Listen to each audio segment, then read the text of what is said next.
Welcome to Leadership Where It Matters Most. The family is the most important institution in the world. The future of the church passes through the family. The church has the greatest mission of any organization ever. Go and make disciples of all nations. The family and the church. This is where leadership matters most. Hey everyone, thanks for tuning into Leadership Where It Matters Most. Today's guest is Hannah Jakus. Now, who is Hannah Jakus, you ask? Well, that's a really good question. And there are many things that Hannah is by character and aptitude and competence and accomplishment. But most important to me is that Hannah's my daughter. She's my oldest daughter. She's the mother of Andrew and I's fourth grandchild as well. She is very pregnant at the time of this recording, ready to give birth any day. In fact, by the time it's released online, she might even have the baby already. So that's how close it is. So I really wanted to have a conversation with Hannah, and I think I'm going to have conversations with multiple children over time. But one of the reasons why I wanted to talk to Hannah is because, there are some young adult listeners that are in the midst of transition, things that they're going through, whether it's getting married or finding a new job that's really more of a career than kind of a part-time job, or, getting married and having children. Lots of transition. Hannah is in the midst of it. And I really just wanted to unpack a lot of things of the heart with her as she was going through all of her different transitions. So she's just completing she just finished her master's in counseling psychology at Trinity Western University. And we talked a lot about some of her experience of that, not only what she learned, but some of the harder experiences she had, especially towards the end of her time at Trinity and the difficulty in finally getting the degree, which you'll hear about.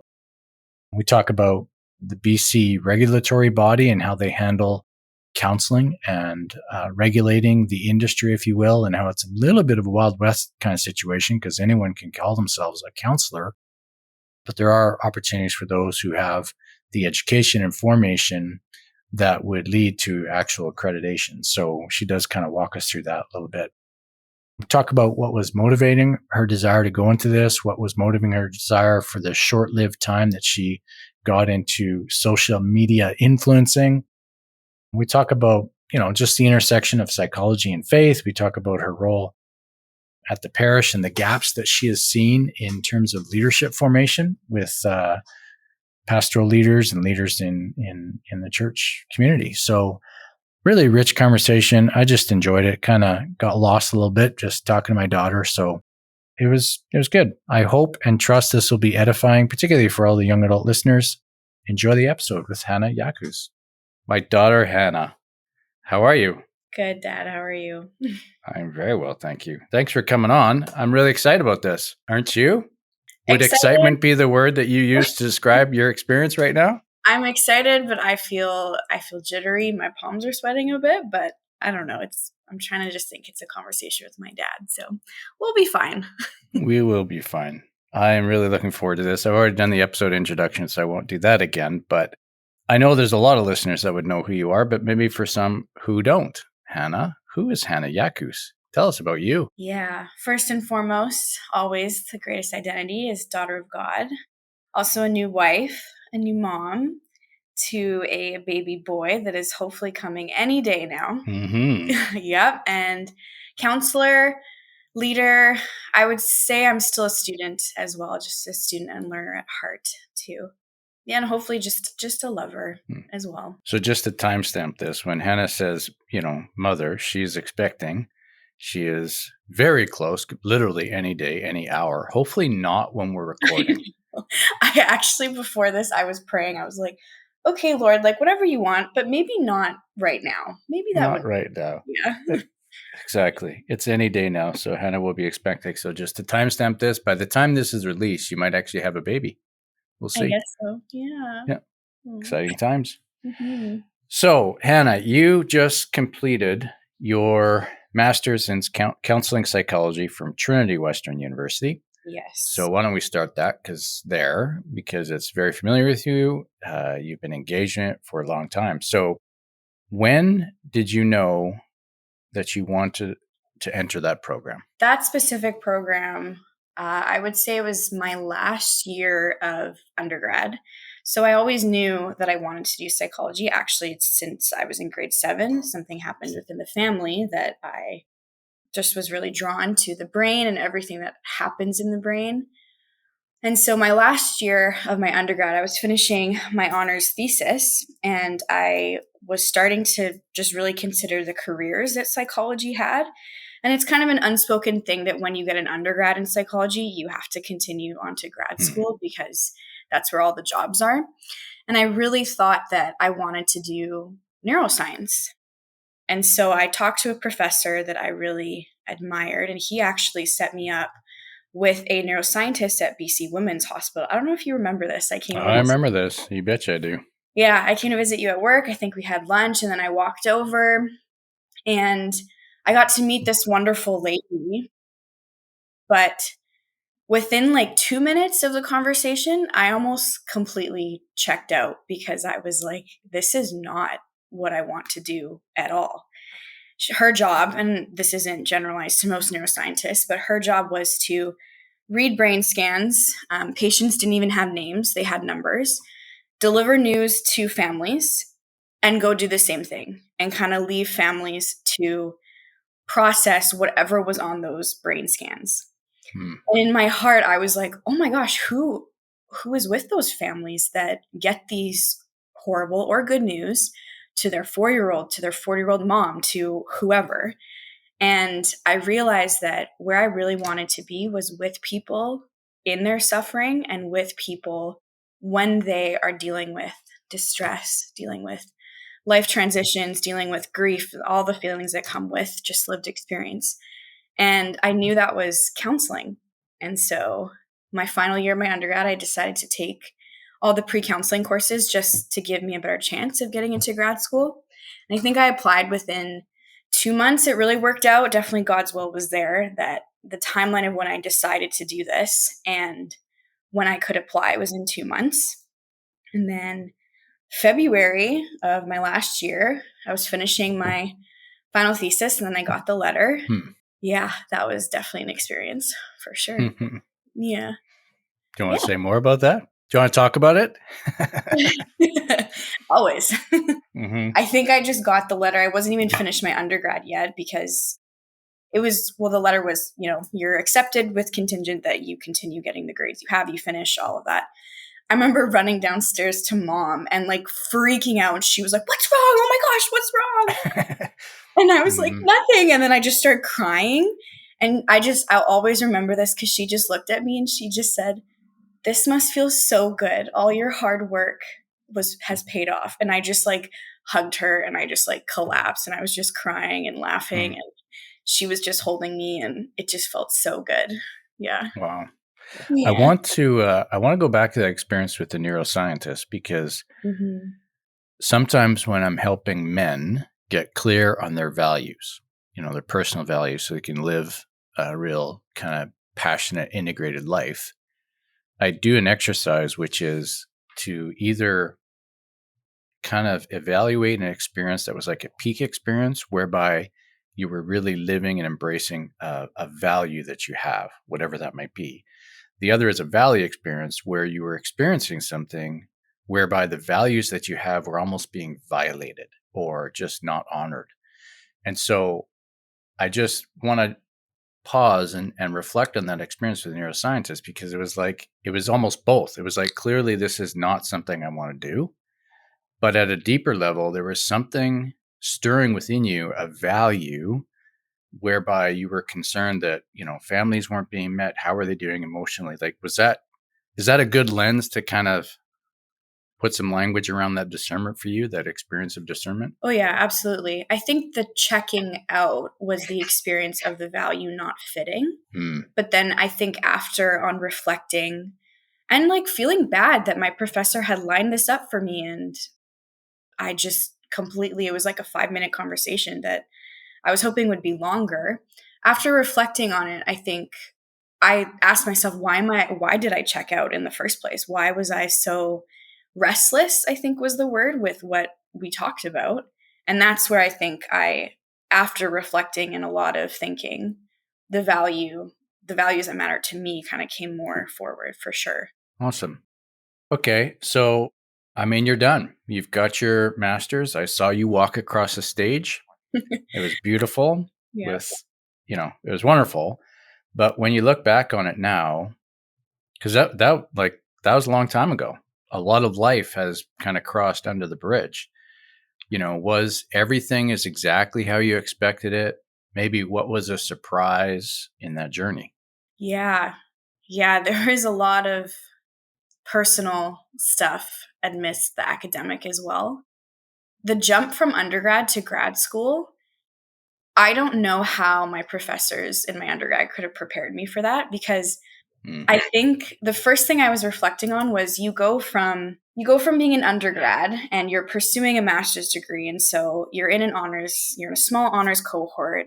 Your GPA is high, you're considered like one of the smartest in your cohort. Then you get to grad school and everyone around you is ridiculously intelligent in different ways. Like some are more philosophical, some are just relationally genius. And you kind of feel like this big. You feel really small. And I think that surprised me for sure when I first walked into the classroom. It just dawned on me that these are very driven, dedicated people who are willing to do whatever it takes to succeed in the program and willing to do potentially like the unhealthy things, like stay up all night and do assignments and do homework. And you kind of just feel a little bit like, okay, who am I again? And you kind of go through a bit of an identity, not crisis, but just you're very aware of that. And the opinions that people have with grad school too, people tend to hold them more strongly than they did in undergrad. And they have the intelligence, the vernacular to express those opinions.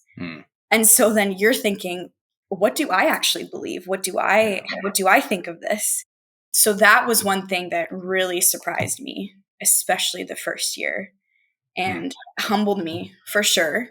And with that came like the introspection and the reflecting on how much of my identity I put into how smart I was, quote unquote, smart I was, or what I could do, what I could produce, how much work I could handle, how many assignments I could get done, how many A's I could get. So that humbling experience, this was the first year I would say it really hit me hard for sure. Yeah, that's one big thing. I wonder why the first year it was like that. And I'm asking from a place of real sincerity, because I remember when I entered my program and I went to my first residency intensive, and they had this particular exercise that we were engaged in. And I was in such a disoriented state. I remember saying to this one person in my cohort, I've never felt so misunderstood in my entire life. Because it's like, and the reason why I'm asking, I wonder if it's because your first year, like in your first year, you're kind of measuring yourself up. You don't really know these people. They're all presenting a particular way, maybe some of them in exaggerated form and, all that. So there's a naturalness to that first year being like that. Now, when did that kind of calm down? Was it more an experience of seeing people that they all have their own foibles and idiosyncrasies and all that, or was it more just confidence in you? Like, can you remember that journey when it kind of clicked that, oh, I'm comfortable, I'm good, I can do this? Yeah, I think it was after taking one class with a particular professor. I've talked about him before, Martin Bartel. Oh my gosh, such a beautiful counselor, such a humble man, and I learned a lot from him. And his big thing was he taught that who you are as a person and as a therapist has to actually come out in therapy. So clients can tell when you're not being yourself. And it was almost like permission to have different opinions than your colleagues, permission to grow into who you are, permission to be different after that class.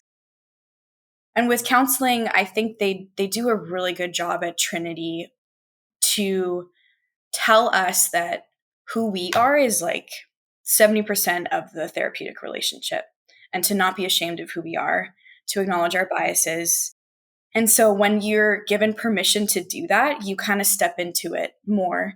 And I think the more you're around people, the more you just get to know their humanness and their personhood. And the good thing about grad school is people can be in relationship with each other and disagree with each other with how they conceptualize a person or they conceptualize suffering. For the most part, that was my experience, which probably is not everybody's experience, but for the most part, that was mine. But it was after that class, and Martin himself lives it. He's unashamedly himself. He brought up faith in the classroom. He brought up interventions that he does that are not scandalous, but they are. And he's just so himself. And by him being himself, and I guess by him living his values and being who he is, he gave all of us permission to do the same thing. Wow. Yeah. And I think that was summer of the first year. Okay. Yeah. I mean, you've spoken often very highly of Martin. Maybe he'll listen to this episode and be blessed by that. But one of the things he said, and then you shared that other professors would say it, but it seems risky in the counseling world to let yourself come out. I forget the language, which seems to be almost the opposite of what I would anticipate they say because of what is the term called? Transference? Is that what it is? And countertransference. Yeah. Yeah. Yeah. So maybe what is transference? And then why is that, being able and having enough humility and groundedness to allow yourself to come out? How is that almost, I don't know, precarious in relation to transference? Does that make sense, my question? I think so. Yeah, I'll start somewhere and then you can guide me if I'm going somewhere else. Basically, the best definition I've heard of this is you are aware of yourself in the room, you are aware of your client in the room, and you're aware of the dance that you're doing together. And so when you're aware of the client in the room, you're aware of how you are experiencing their humanness. Maybe they remind you of someone. Maybe certain things trigger you about them. And then you're also aware of yourself and your own reactions, your curiosity, your lack of curiosity towards someone. Another big one is with one client, if they say one thing, you have kind of oh yeah, that makes sense. And then if another client says the same thing, you're like, nope, that doesn't make sense. You should be aware of, why am I thinking that way? And it's not a lot of counselors get really confused sometimes because it's not a questioning of yourself and your ability. It's a questioning of your biases, and it's a questioning of the dance in the room. And so you are to be yourself in the room, but I think we all can say we've had moments where we're authentically ourselves, but we also hold back a little bit. Clients don't need to know everything you're thinking. We shouldn't share everything we're thinking. That's something called self-disclosure, and it's actually taught to be a very intimate thing that you are careful of. And yeah, I think I'll let you respond and then see if I have anything else to say. No, that all makes a lot of sense. I don't know if this is a pedestrian way of understanding, but I like the language you used around understanding the dance that's going on. And to me, that's where the magic is. When you have that level of self-awareness and self-possession, it's like you have an external observer, even though you're observing yourself, which that's an incredible gift God has given human beings that perhaps other animals do not possess. I don't really know how that works, but that ability to possess that and to observe things that are happening, even internally, is just such a valuable gift. But when we don't operate with that way, you can become very reactive or almost like instinctual, like you're just operating out of a place of instinct, which is not what we're called to. Absolutely. Right? Yeah. Yeah, reactionary things you take things more personal. But you can even have a sense of humor with yourself. Like you can come to awareness that a client 2 hours before said something and this client is saying the same thing. Why am I pissed off at this person for saying this? Yeah. It's like you have this awareness. Oh, I have judgments with this person. That's good for you to know before you start prescribing something. Absolutely. Yeah. And to seek supervision and to seek mentorship too, like the person outside of the situation is always a good idea. I did have a client one time where almost, and I can say this, almost everything he said, I felt like I wanted to roll my eyes a little bit. And I noticed I was like, this is not good. I cannot help you if I'm feeling this way towards you. And so I had a supervision session with Martin. And he just said to me that we need to find a way to get your curiosity back, because if there's no curiosity in the room, you are not going to ask good questions and you're not going to see him and his suffering at all. And he just blatantly told me that. And he allowed me to say what was bothering me about this client. And he didn't validate me, but he was like, oh, that would make sense with your story, why you would react the way that you reacted. And so it is all about getting that curiosity back with the client and seeing them as a person and seeing what they're dealing with and remaining on their side.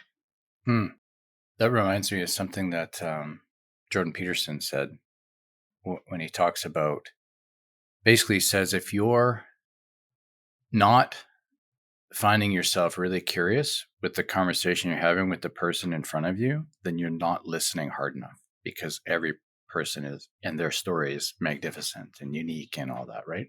Yeah. A lot of people have said that. Brene Brown was the one who said, like, it's hard to hate people up close too. Get closer. Okay. So one of the things that's neat about the program, and maybe it's like this with all programs, and I didn't prepare you for this, sorry about that, Hannah, but you seemed, at least from the perspective of a father of a young adult woman, you seem to get into counseling, actual counseling situations, like with real clients, really fast. Yes. Like 5 minutes into the program, you're in counseling sessions. Yeah. What was that like? Like, what was your first session like? What did you find out about yourself? Like, what was that journey like? Oh my gosh. So I'm pretty sure this is unique to Trinity, but we start seeing clients in October. We start the degree in September. And we are in a practicum setting with about 4 or 5 other colleagues, and we have a supervisor. And basically, Trinity has a clinic, and all of the sessions are recorded. It's low-cost counseling, so every client that walks in knows that they're being recorded, that this is for a master's degree. Everything is point blank, and the clients know about it. And so I remember being around the room, and we had a list of clients that had okayed, and they went through their informed consent. They went through confidentiality with our supervisor. And we had a list of clients, and our supervisor started to talk about it. Like, okay, so we have like a 14-year-old girl. We have like a 17-year-old male who's asking counseling for this. And then we have a 40-some-year-old male who's struggling with X, Y, and Z. And all of my colleagues were young women, and no one wanted the 40-some-year-old male. And for some reason, I think this is just who I am and my personality. I was like, I'll do it. Like, I'll try. And the first session, and I'm also like, I'm mixing details, so we keep confidentiality and all that. He came in, and I remember the first session, I was shaking uncontrollably. For sure. And very imposter syndrome in my head. Like, I don't know what I'm doing. I have no business talking to. At that point, the thing in my head was giving advice to someone like this who was dealing with what he was dealing with. But of course, now I know that's not what counseling is, but that was back then.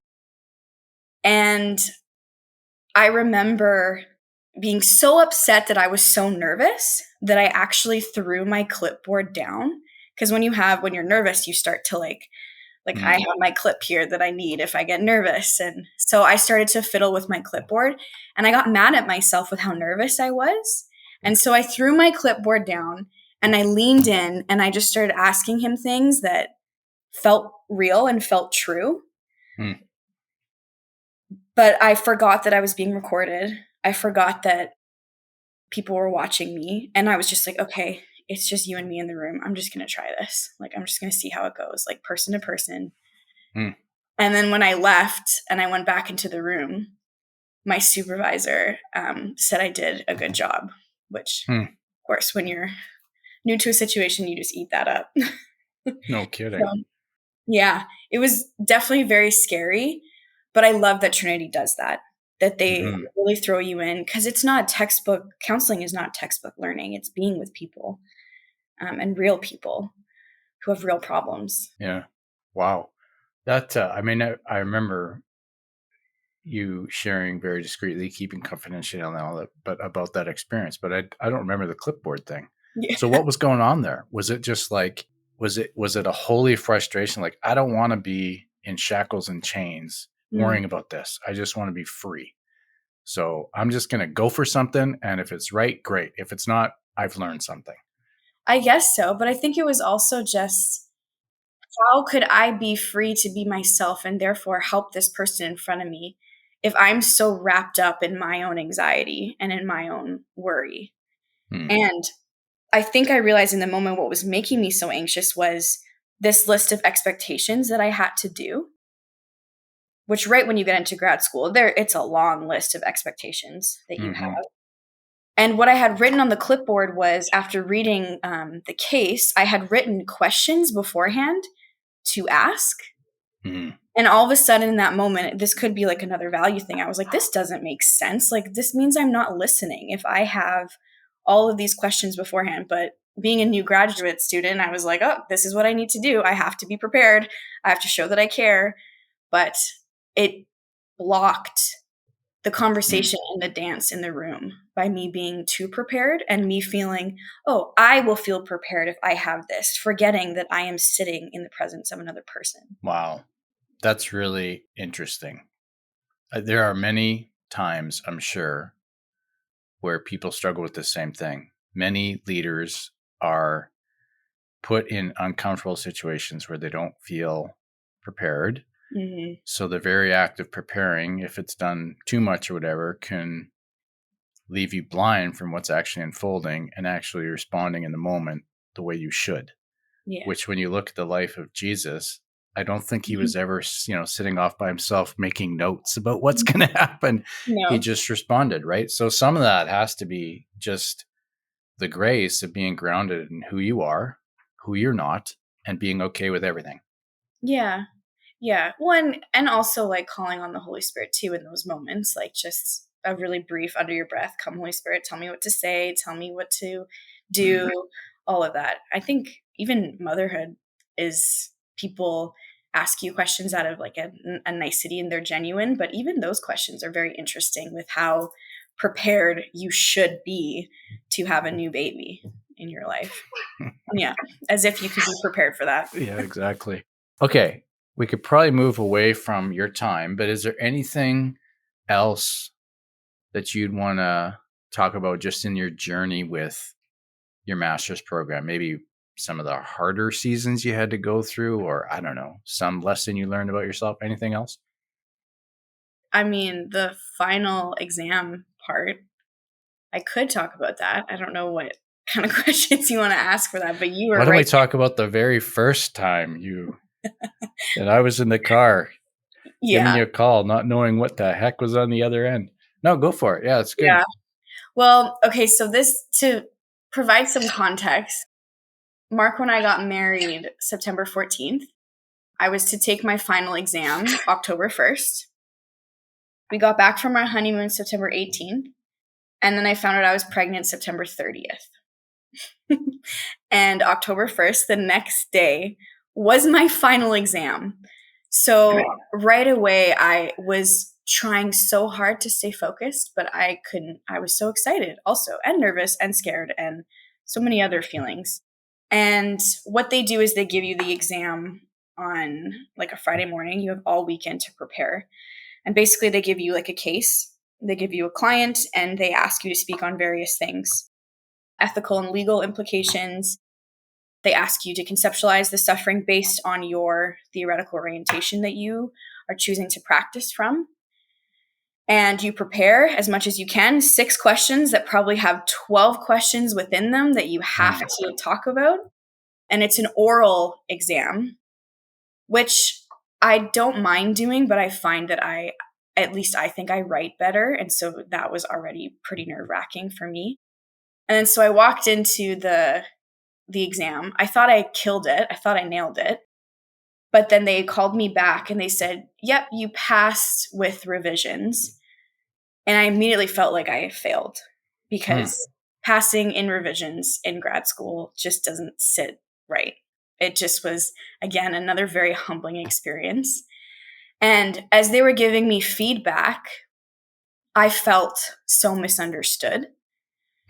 But I didn't want to be defensive either because it was an exam and I was, trying to watch my own reactions. And then I think after I called you right away, and I think I yelled and I swore and I was so upset. I can't even remember what I said to you. It was just like red in that moment. I felt so defeated and I was so mad. Yeah. I don't know. I want to ask you to remember what I said, but then I don't want you to repeat it.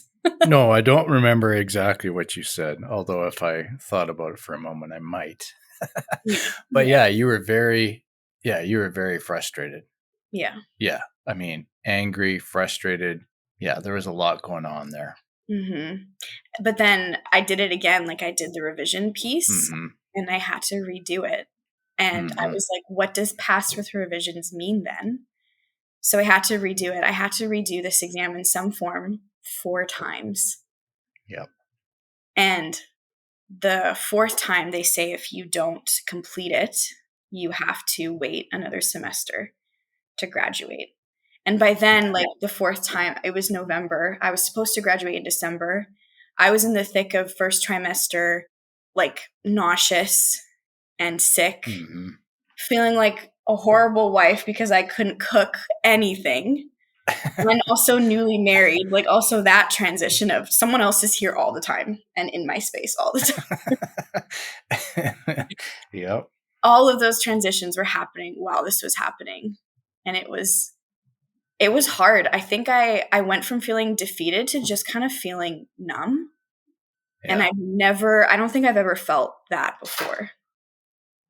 Yeah, because usually I'm usually very heart-led. I lead with like emotion in my life usually. And I was feeling nothing. It was just like survival at that point. Yeah. Do you think numb was just that, like survival? Like, I don't want to put too much into this. What if this continues to not go the way I want it to? Yeah, I think I was also upset that this was happening while some beautiful things were happening on the side, like being newly married, like very in love, like finding out we're having a baby, to now dealing with this. I was honestly a little bit mad at God too. Like, why is this robbing so much of my joy and so much of my peace when I know that there's so much happening that is so beautiful around me? And I just don't care anymore. Like I'm done. Like, and they do say that like with grad school that you kind of emotionally check out towards the end because it's so tedious and it's a lot of work and a lot of hours. But I think with everything personally that was also happening, I was really upset that this was robbing so much of my joy and my peace and like my headspace. I was constantly thinking about it and not thinking about other things that I really wanted to think about. Like, how can I be, what is the wife that God wants me to be? Okay, now I'm a mom. What the heck? Like all those things that I wanted to reflect on, I didn't have space to. Yeah.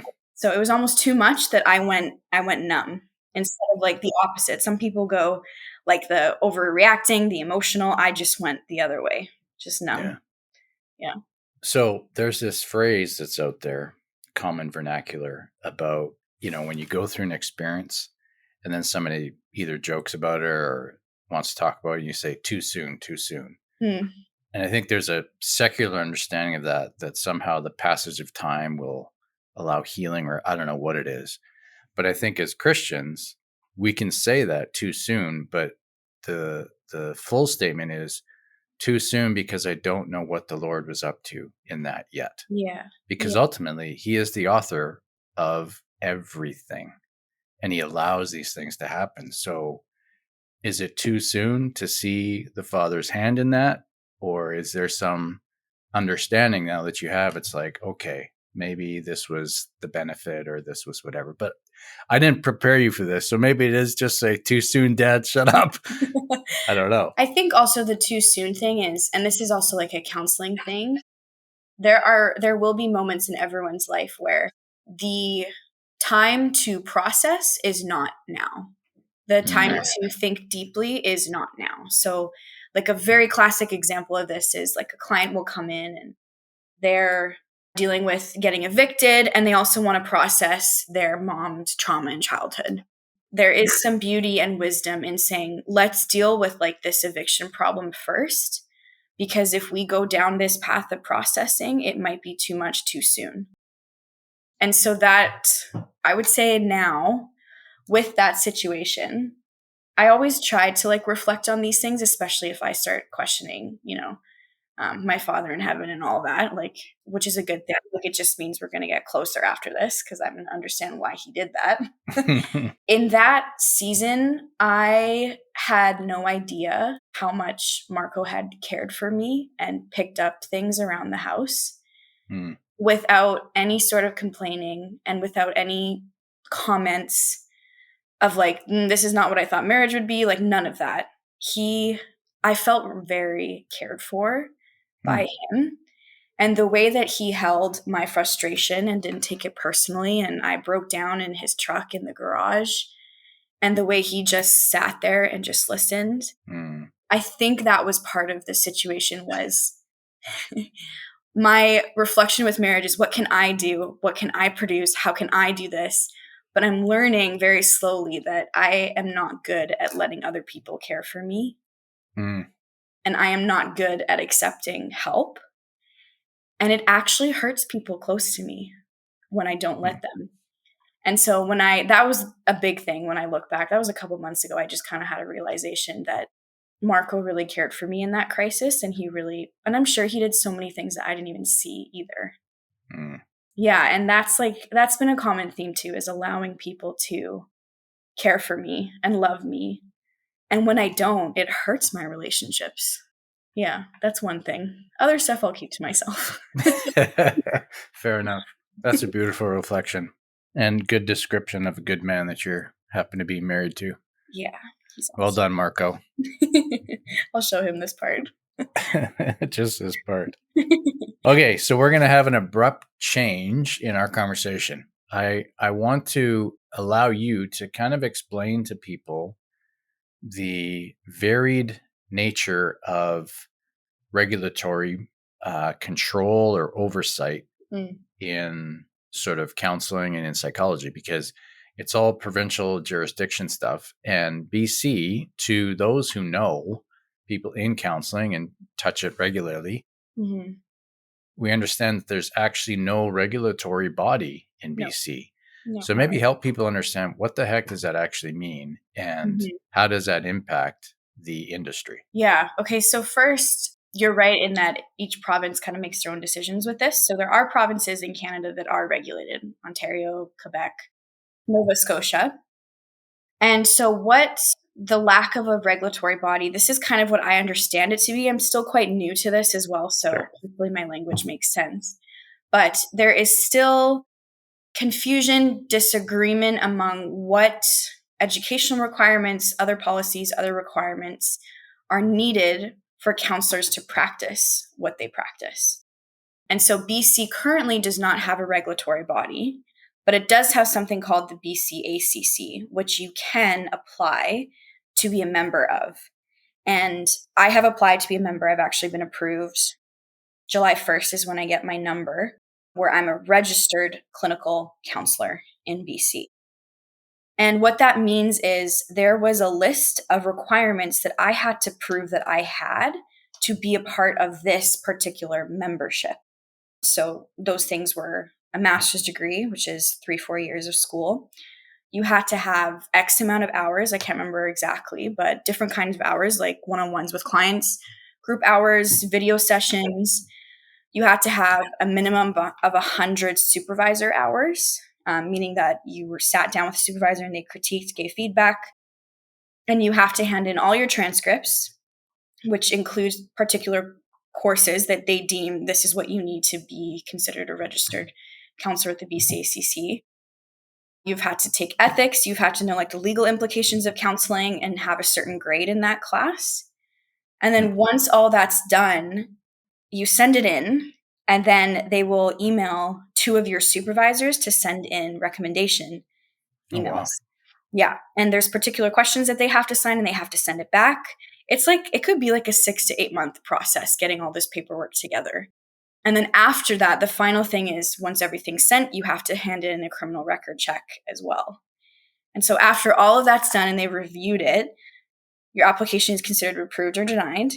And then you get a number and you're a registered clinical counselor in BC. So implications for the practice, it's my own personal opinion is the fact that counselor being what it is, being with people in their suffering, sharing very intimate things about other people in the world. The idea for me that counselor is not a protected title does scare me a little bit because anyone can call themselves a counselor then, or even some of the words like life coach. That's been kind of something that's been flown around as well. And it's kind of up to the client to do their research on what this means. When already counseling and the language is sometimes, it's hard to understand for people who are not in the profession. And so I do wonder sometimes, why is it up to the client to kind of like, oh, is this counselor registered, regulated? Do they even know to ask that question first? The other implication that's very important is a lot of insurance companies in BC and trying to break the barrier that counseling is expensive and trying to break that. Insurance companies will cover you for counseling, but only if your counselor is a registered clinical counselor. Yeah. And so a client, again, has to do the work to see if you're registered, how much of their insurance covers it. Does my particular insurance even cover it? And counseling is expensive. Like it's $130 to $170 for an hour. Yeah, so those are some of the implications for the practice for sure. And they've been saying, my ethics professor said that they've been saying they're trying to get regulated for years now. So yeah, who knows why not? I don't know those conversations. I'm not part of those conversations. I'm assuming there's a lot more happening than counselors know about. But who knows when it's going to happen? I've heard at the beginning of my master's program, they said it would be next year. And then at the end of it, they said it'd be next year. So wow. Who knows? Yeah. I appreciate that. Thank you. That's actually the best explanation of the registered RCC, registered clinical counselor, that I've heard. And that makes a lot of sense. So it seems like there is, for those who have gone through the robust training and formation needed, there is a process whereby they are honored for that. Yes. That's the RCC process, where because it's not regulated, the negative consequence that still anybody can just call themselves a counselor. Yeah. So it's not like it's not there for those who have the ability to demonstrate they've done what's required, but it's the fact that everybody can say, or anybody can say, I'm a counselor. Yeah. And right? even like within that, there's so many layers and details because it says like masters from an accredited university or institution. And so people can go get these master's degrees or these certificates of counseling, post it on the office and post it, but it's not necessarily accredited.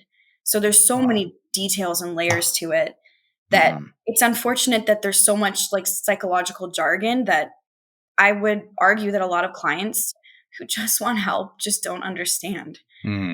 Yeah. Yeah.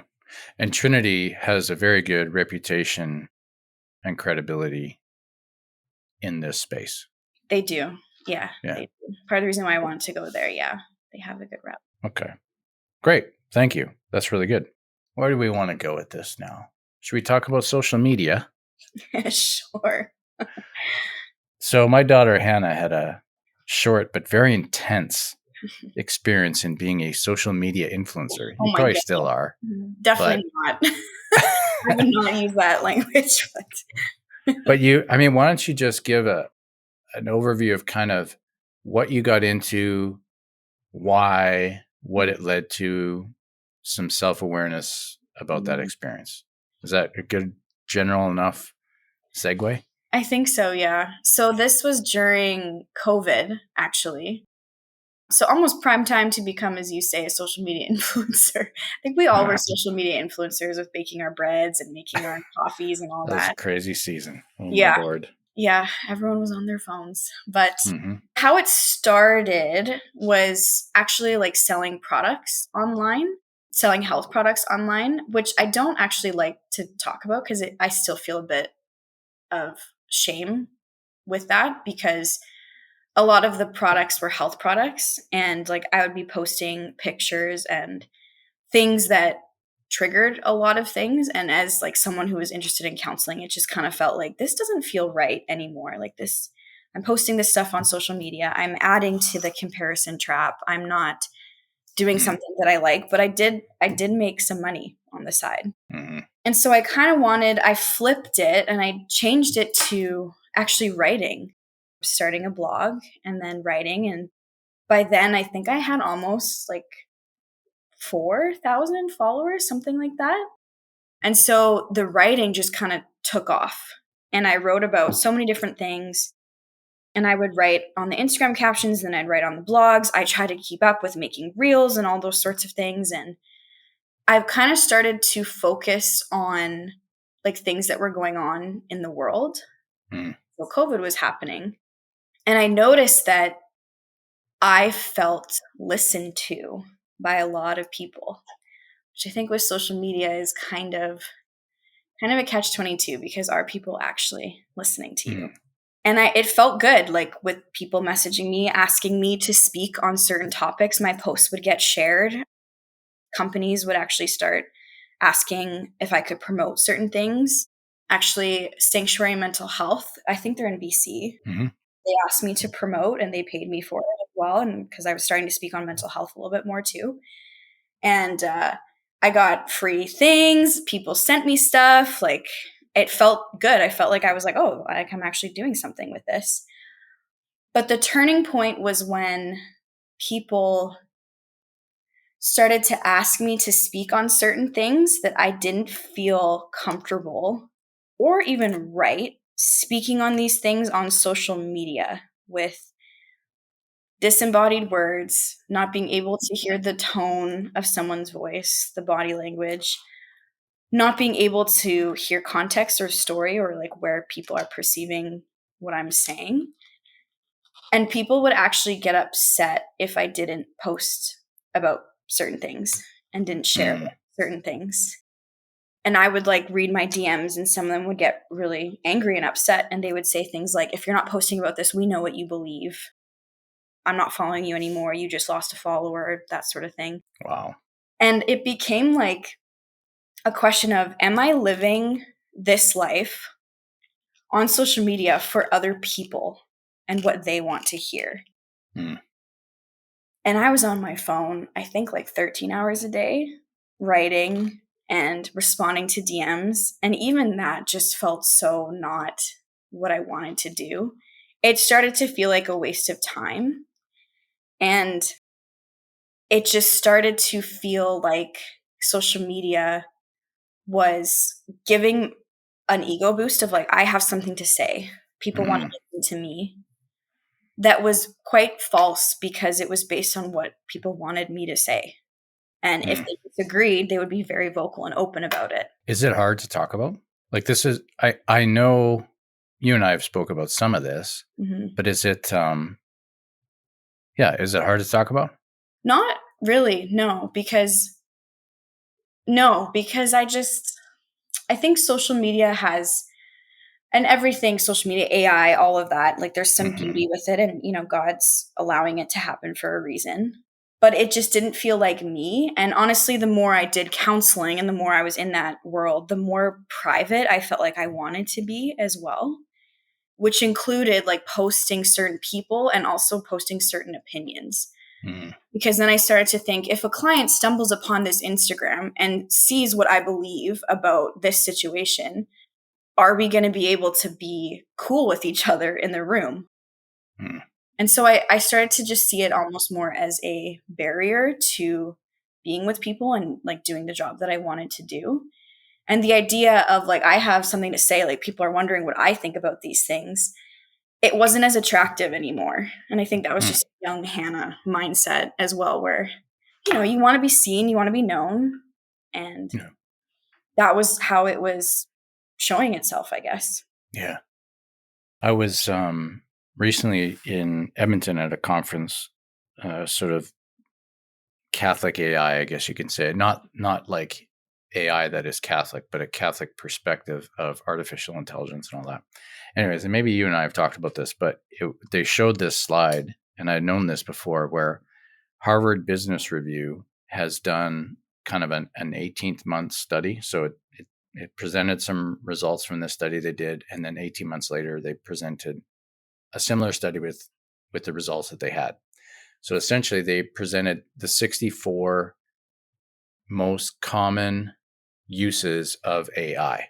So 64 categories. Mm-hmm. Now, when you compare these 18 months apart, the bottom 32, there's some fluctuation. There's some new categories as people learn how to use it and all that kind of stuff. Right. But one thing consistent is that the number one use in both of the studies, as the results were presented, the number one use of AI globally for all users was therapy. And the second top use was companionship. Oh. Yeah, breaks your heart, right? It's like, what? Yeah. So the two presenters, one was more technical with what AI is and artificial intelligence and generative AI and how there's a race politically to get first because of such a huge advantage, blah, blah, blah. Yeah. The second presenter was much more in the human person and philosophical and all those. And he opened his presentation with an absolutely tragic story that I was not familiar with. And I didn't commit it to memory, so I'm going to miss some of the gaps. But essentially what you had was a 14-year-old boy who discovered AI and discovered the conversational element of prompting and getting questions. And apparently AI, the lowest level generative or lowest level of sophistication is very much tell you what you want to hear kind of thing. Yeah. So it doesn't challenge your thoughts and all this. Anyways, long story short, this 14-year-old boy became convinced that there was a real person behind the responses coming to him. Wow. That it was a woman, that it was one he wanted to have a relationship with, Yeah. that the only way to find this relationship was to leave this earth. And Hannah, he eventually committed suicide. Yeah. And this was a boy who comes from, middle class home, all kinds of support and all that, and just, got caught up in this. Anyway, so I'm not saying this to be it's kind of depressing to hear this story, and it's just horrific and tragic. Yeah. But the allure of the digital space and world and conversation is just so utterly powerful, and yet that's not what we're made for. No. It is a counterfeit at best. Yeah. Absolutely. Anyways, any thoughts? First of all, I do believe that all of this stuff, it can get really almost doomsday a little bit. And I think as Christians too, we have to understand that God knows what he's doing. And this is not my language. Like Father Ricardo, you had him on your podcast. God's not anxious. God knows what's happening. He's allowing these things for a reason. So I think first as Christians, we have to be that voice of encouragement and not of despair and doomsday. Be realistic, say when injustice is occurring and all of that. But that would be my first thought is there's something going on here that we're not seeing yet that is God's plan, and that one day maybe we will see. We also don't have to see it because he's God. I think for me that's been the biggest worry and anxiety for me is when AI begins to replace relationship, because it is a counterfeit. It will never match up. And there's always those conversations oh, do you think it'll have emotions? Do you think you'll be able to understand human experience? And immediately I'm no, because we are made in the image and likeness of God, not this computer. And I remember having a client, and this was when AI was just starting to become a thing. And she was a teenager and we were dealing with a breakup. And that was what our counseling sessions were. And we had talked about in session, okay, so let's practice. Let's have a conversation. How are you going to break up with this person? They've been together for so long. Let's talk about what you didn't like about it, what you want to say, what you want to keep to yourself. We were just talking. And then she comes back to session. She goes, yeah, I did it. I just asked AI what to say. And I was like, what? What do you mean? She's like, I just put in ChatGPT what I wanted to say, and I just sent it as a text.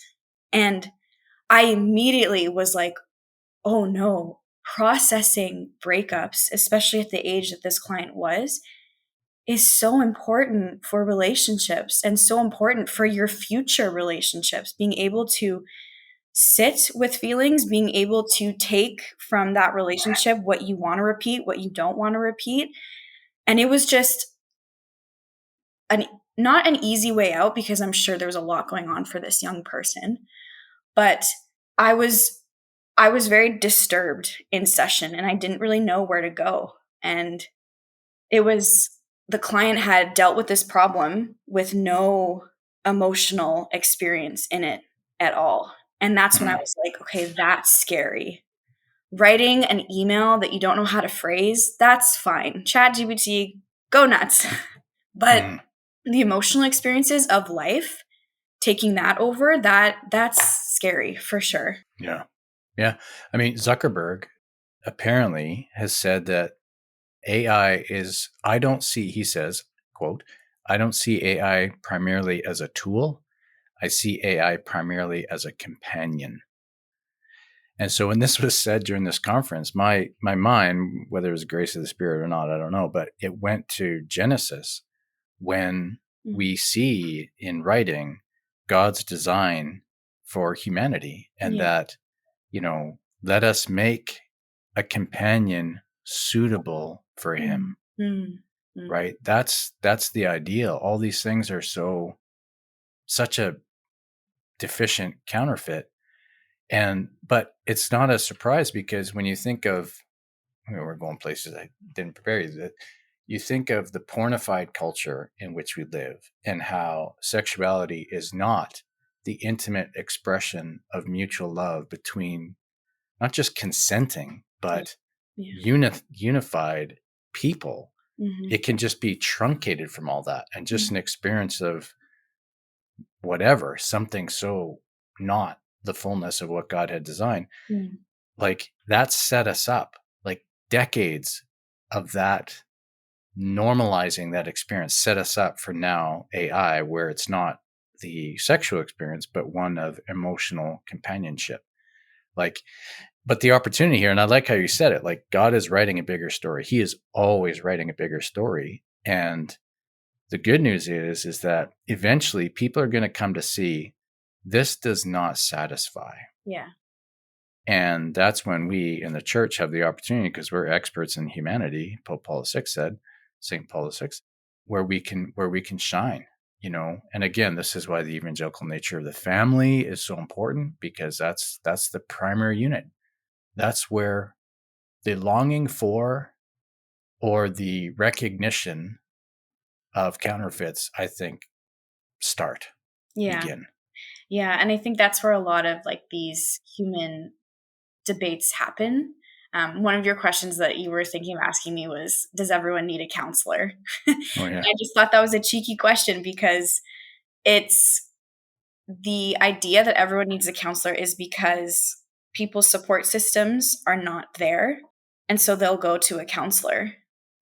And our ability to love others, I think we're constantly going to be seeing where we're coming up short all the time, with things that are happening in healthcare right now, with things that are happening around the world with AI. We're constantly being shown where we can love better and where we're not loving people well. And so these counterfeits are so attractive, because we're all desperate for love, and we're all desperate to be known and seen. And so people go to these things, and I say this with like the utmost compassion. It makes sense when they do, whether it be porn, whether it be healthcare stuff, whether it be the way that they're choosing to deal with their suffering through addiction, whatever. It's because of us also that we don't know how to love people well and how to be with people. And also, while you're talking about humanity, he's going crazy in my stomach right now. So Oh, really? Oh, that's awesome. Yeah. Waking up. Yeah. Okay, so another abrupt change in conversation, but I wanted to get your perspective on this, because you obviously you have a certain level of professional expertise as a registered clinical counselor, soon to get your number on July 1st, and you have all that formation. You've also been working in a parish context and had some experiences with alpha leadership and diocesan things and all that. So you've got, even at a younger age, kind of a broad perspective on all this. And I'm curious if you could identify maybe some gaps that you see in formation of leaders in the church. Mm-hmm. Yeah. Well, first of all, my position at St. Pat's, at the parish that I'm at, I think only 3 other parishes in the Archdiocese has a position like this, where the title is discipleship formation coordinator, and which is just a fancy way of saying like you help leaders lead ministries. And you mentioned like Alpha, Bible study, small groups, that sort of thing. So first of all, the fact that that is like not a common role in parishes is, it's not concerning, but it's like, where are the priorities then of churches and of parishes? And so I really love my job. I love being with people. I bring counseling into it all the time. And basically, when we do our trainings, like with ministries and with ministry leaders, a huge chunk of this training that I've chosen to do is how to listen well, how to hold story well, how to disagree charitably with people. And a lot of stuff is also leadership stuff. And we went to an amazing parish conference as well. And they often talk about that churches, correct me if I'm wrong, because you know this as well, but can work like organizations with healthy organizational behaviors and just health in general. And so our parish priest really invests in that, which is I'm very grateful for him that he sees how this matters. And so you asked me about gaps, right? Like gaps in formation. I think hands down, the first thing I would say is human formation is definitely a gap.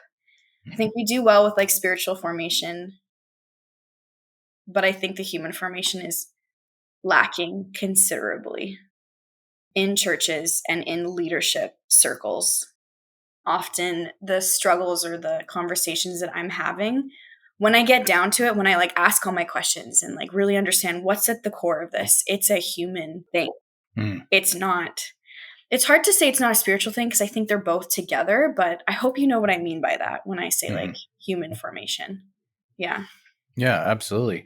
But I mean, a lot of that would be sort of intersection of psychology and faith, or even just relational skills. Like when you say human formation, take that away from like a maxim or just a pithy statement. But what are you getting at there? So I can give some examples, I think. So part of working with the leaders is we do Alpha trainings. And Alpha, for those who don't know, is a really good program that is considered very low barrier, low invite. Shows some videos, small group discussion, friendships are made. It's an amazing program. It's awesome. And what we actually teach people with our trainings is we do some of the Alpha training, but we also teach them how to engage the quiet person in a way that makes them feel known and loved. We teach people how to respond in a way that doesn't shut off the conversation, but allows conversation, including people disagreeing with each other, to happen.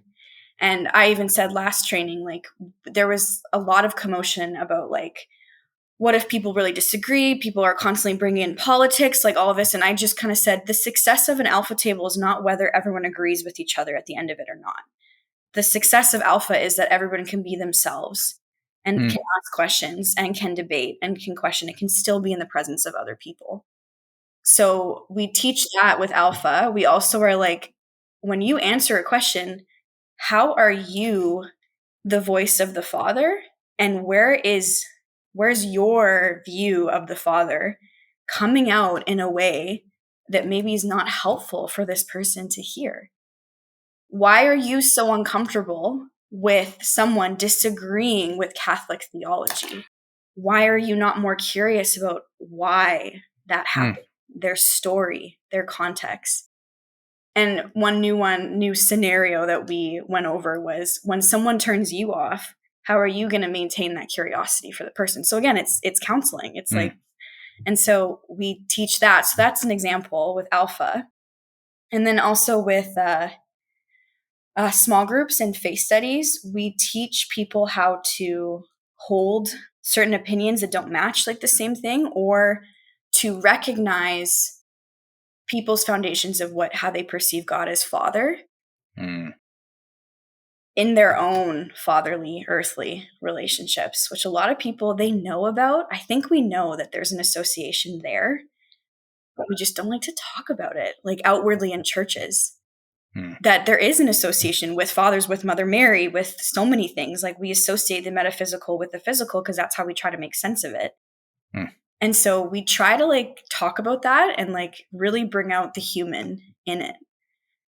Yeah. Does that fit? No, that's really good. It's really good. It explains well sort of at least one aspect of human formation, maybe it's several layers, but it also comes to mind as ashes to glory. The Lord allows the ashes of our experience to become a glory, an experience of his glory. And the reason why I say that is because what you were telling Alpha Table leaders is exactly what Martin said to you. How do we help you remain curious in this, right?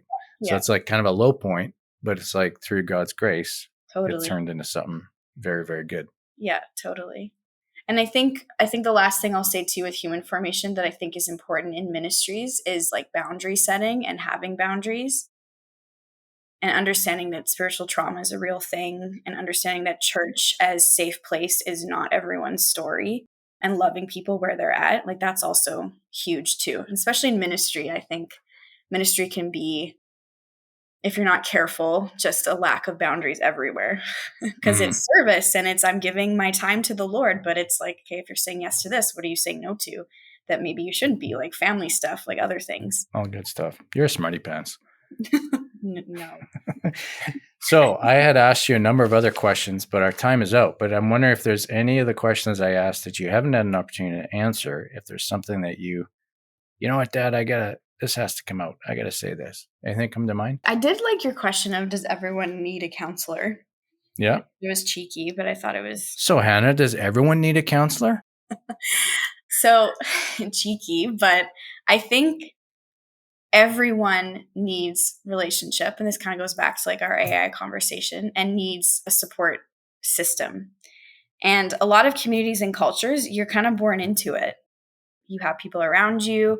There's certain cultures that are, the term is more collectivist than individual. It's often said in the academic world that the West is more individual. People don't share meals together. They don't raise kids together. They die alone, all of those things. And so the question of, does everyone need a counselor, I think comes from a deep place of longing to be understood and have your people that are in your corner. So once your support system doesn't suffice, whether that be your neighbors, your in-laws, your family, that's when counseling can really come in handy. Or when you are stuck in a support system that kind of becomes like an echo chamber where you all think the same way. And you kind of want a different perspective and you want to be challenged, which even the idea that you want to be challenged is a huge self-awareness in itself, because I think people can go through their whole lives like never wanting to be challenged with what they think. Counseling is also a good way to go. So let me reflect it back. In a certain way, we all need the benefit of counseling in our life. And that can be through a professional counselor who's registered, or that can be through, a shared experience of community and all the rest of it. But there are times when maybe particular need surfaces or your perspective needs to be broadened or whatever, that definitely it's time to seek. Yeah. So for me, like an example was going through a breakup. I wanted to talk to like my family about it, but there were certain pieces and parts of it that I was so ashamed of that I didn't feel like I could truly be myself, but I knew I needed to process it. And so I saw a counselor once a week for like 3 months, I think. And that was what we talked about. And it was very helpful. And then I stopped and I took a break from counseling, which you absolutely can do. And then I went back for another thing. And yeah.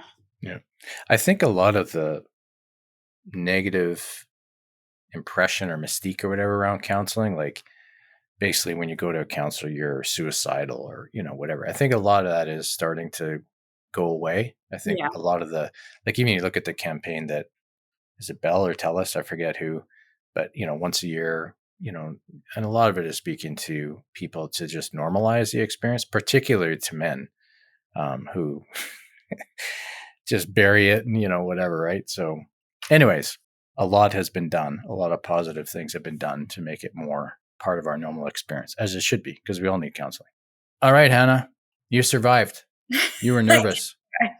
I'm good, but good. moving around a lot, so I need to start changing positions. I'm sure you do. You've got baby.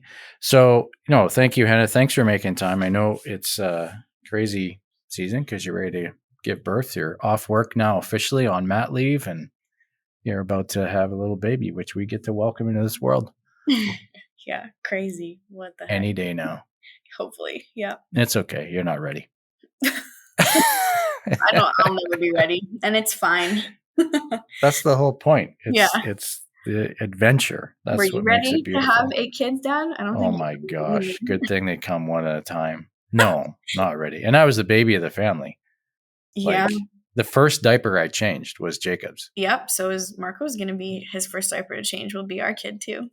Wow. Yeah. We have that in common. Yeah. Many things. Anyways, we got to pause there. Thank you, Hannah. We'll do this again after baby's a few months old at least. Listeners, I'm sure this has been a blessing. Oh, do you want to direct them somewhere where they can, I don't know, find out more about you? I would say, given our social media talk, yep. Personal, I'm going to share my professional Instagram, the one that I'm creating for counseling. It's on Instagram and it's Hannah Counseling _ And right now I don't have any bookings because I'm on mat leave, but I try to post certain things and mental health stuff. Right on. All right. Thanks again, listeners. I'm sure this has been a blessing to you, and we will see you next time.